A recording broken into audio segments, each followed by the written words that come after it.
Aujourd'hui, nous explorons les derniers développements de la guerre en Ukraine. La situation reste tendue et les événements évoluent rapidement. La Russie a récemment étendu la zone d'évacuation des civils dans l'oblast de Koursk. Cette décision fait suite à une incursion menée par l'armée ukrainienne.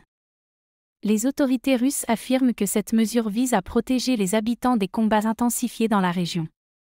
Les civils sont appelés à quitter leur maison pour leur sécurité.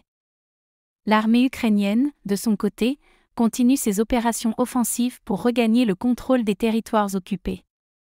Ces incursions soulèvent des enjeux de sécurité majeurs pour la Russie.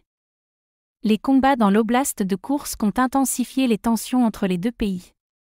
Les civils pris au milieu de ces affrontements font face à des conditions de vie de plus en plus difficiles. Des milliers de personnes ont déjà été évacuées, et les efforts d'évacuation se poursuivent. Les infrastructures locales sont mises à rude épreuve par le flux massif de réfugiés. Les autorités ukrainiennes affirment que ces opérations sont nécessaires pour repousser l'occupation russe. Cependant, elles sont critiquées pour les risques posés aux civils. Sur le plan international, ces développements ont suscité des réactions variées. De nombreux pays appellent à une désescalade et à la reprise des négociations de paix.